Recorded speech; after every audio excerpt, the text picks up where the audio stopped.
Right, this is my daughter Kate. We came here last July and Kate spoke really eloquently, so we're back again to speak today. Well, rather she is, so I'll pass you over. Thanks. So, hi everyone!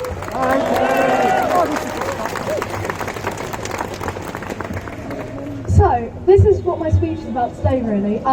So, basically, recently, I've been thinking a lot about the old age debate on whether elderly people making judgmental or discriminatory remarks deserve people to cut them some slack or turn a blind eye to a comment that if made by a younger person you would have jumped to correct. Those of you who heard me speak at the last trans rights protest may remember I was having trouble at that school. Well, amongst the staff there was a midday supervisor. I'll use the correct terminology rather than refer to her as a dinner lady, even though she didn't have the same courtesy to do so to me. I would say she was in her mid-60s, so at 14 that makes her elderly in my book. Sorry Mum, by that you are way past middle age. I was standing outside the girls' changing rooms one day and she said, "You, boy, what are you doing here?" I told her I was waiting for my friends. And she said, "Just go to your lesson or your changing rooms or something." I calmly corrected her and told her that I had permission to use these facilities as I was in fact a girl, and they were appropriate to my gender.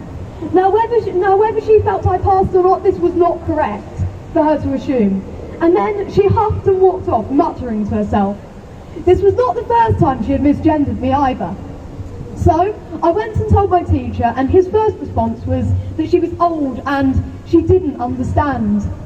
After that, and I was disappointed at that response, I went home and told my mum, and she called the head, who was apologetic, but again reiterated it was her age, and she was due to retire soon anyway, so there was no point talking to her. My mum said she didn't care if tomorrow was her last day.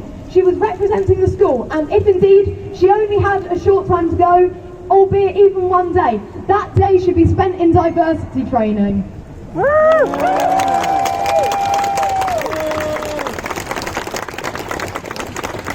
Actually, come to think of it, it's not even just elderly people, it's the views of everyone, including other teens. Although I do think people target the youth to inspire change in generations to come, but fail to remember that the population of transphobic teens' views are mostly inspired by the ignorance of their parents. One of my friends, who I've known since primary school, we'll just make up a name, we'll call him Bob, has struggled with me coming out, even today, and he still prefers to use they-them pronouns, which is okay, but they are not my preferred pronouns, as I prefer to use female pronouns. And I wondered recently about where some of his other stigmas around trans people come from, until I mentioned this to my mum. And she said that Bob's mum had said the day before that she was confused as to why there are so many trans kids these days, and that she felt all of them in my year must be putting it on as it's so trendy now. I mean, it's no wonder where she gets these views from. You only have to look at the clown in number 10 to see that we have a problem.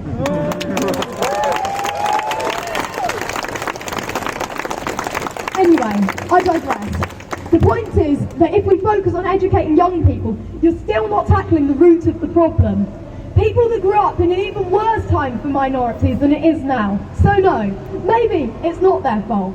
But we can at least stop them from spreading their views that they're obviously not ashamed of onto their children and the youth of today. On the face of it, maybe I can see why Bob's mum feels that way. In my new school, there are over 4 other trans people in my year, which is certainly a higher proportion than that school I went to before. But the way I see it, it's not because more people are trans or it's a phase, it's because young people don't have to hide who they are like they used to.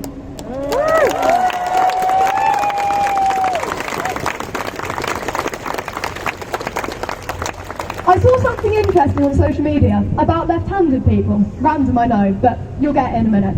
Scientists didn't believe that people could be left-handed, so teachers forced people to write with their left hand, to do sports with their left hand, with their right hand rather, sorry, to be like everyone else. But once left-handedness was proclaimed to be an actual thing, and not just people being different for different sake, there was a massive rise in people reporting to be left-handed. This rose and rose, and people wrote it off as a phase until people realised that this was them. This was why they were finding it difficult to write or to play tennis. And then, guess what? The spike in numbers levelled out and has remained level to this day, with lefties making up around 10% of the population. I think this is a good way of explaining it to people, why there are more openly trans young people than ever before, and the numbers are sharply rising. It's not because it's a phase or because it's become trendy, it's simply because people are able to be who they want to be. And ultimately, I guess this is what I wanted to talk to you about today. It's about the education and addressing people's fear. Everyone has a responsibility to challenge those who dead name us, who refuse to use our preferred pronouns, who discriminate on the grounds that we don't conform to cisgender stereotypes of being feminine or masculine. They say you can't teach an old dog new tricks. I challenge that and say no one is too old to learn. Oh, apart from Boris maybe.